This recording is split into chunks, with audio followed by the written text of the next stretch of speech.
नमस्कार। रंजन रस में रउआ सबके स्वागत बा। हम राजीव रंजन तिवारी। पिछला कई दिन से लगातार हमने की वीडियो चल रहा बा और बहुत वायरल होता। काफ़ी लोग खूब चाव से देखता। लाइक कमेंट भी बहुत अच्छा आ रहा बा, बहुत मन खुश बा। हम चाहब कि यही रउआ सबके सबकर आशीर्वाद स्नेह मिलत रहे। अभी दू गो बात करे के बाद हमरा पहला बात तो ई कि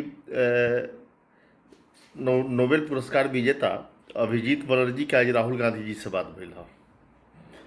अभिजीत बनर्जी समझौला हन जे देश के डूबत अर्थव्यवस्था के संभाले खातिर सरकार का चाही कि लोग के हाथ में पैसा दे। ये बात तो सब लोग जानता कि देश गरीब बा, देश के लगे पैसा नहीं है, अर्थव्यवस्था देश के डैमेज हो चुकल बा सरकारी नीति या कोरोना की वजह से।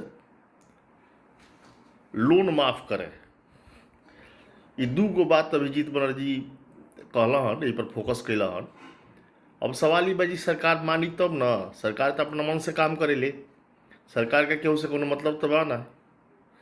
सरकार का अपना हिसाब से काम करे के बा, अपना मन से काम करे के बा, बिना सोचल समझल फैसला लेवे के बा, चाहे पब्लिक के कितनो दिक्कत होखे। वैसे सरकार के कोनो मतलब नहीं है। अभी तक तो यह देखल जाता। अब आगे जौन होखे ये सब सामने आई, लेकिन फिलहाल ये एगो बहुत ही महत्वपूर्ण बात भइल। एकरा के समझे के चाही। अभिजीत बनर्जी के वहाँ सब खोजब देखेब ना, वो साइट्स पर मिल जाइ हन। उनके बारे में बहुत सारा बात भइल है आज। उनके बात के यदि सरकार मानी तो फायदा में रही। हमरा तो यह कहे के बा। दूसरा बात बतिया के बा मंदिर मस्जिद गुरुद्वारा धार्मिक स्थल शराब खाना पर।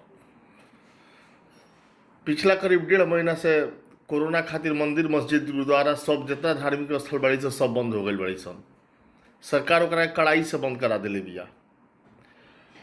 आया से शराब के दुकान खुल गई बा। सरकार केंद्र सरकार आदेश दिले बिया कि जौना जौना राज्य में शराब बिकत रहल अब खुलेआम बिकी। अब उस शराब किने खातिर इतना भीड़ लगाता है, इतना मेला लगाता है, इतना दौड़ भाग, एकदम मैंने सारा सोशल डिस्टेंसिंग खत्म हो गई बा। तो हमरा कहे के मतलब ई बा कि जब यह करे के रहे तो सोशल डिस्टेंसिंग या लॉकडाउन एक जरूरत का रहे। ये पहले ही हो गए रही कि ठीक बा भाई सब चली, सब खुला रही, कोनो दिक्कत नहीं है। अब तो लॉकडाउन वगैरह के सबके तबाह कर दिया लोग। आपस में लोग सटता, मिलता, जुलता, सारा काम हो रहा बा। इससे साबित होता कि सरकार जौन फैसला लेती है ओके बहुत ठीक से सोच समझ के नहीं खेले। अब देश के अर्थव्यवस्था शराब खरीदे वाला लोग ठीक करी, सरकार के ही मनसा बा।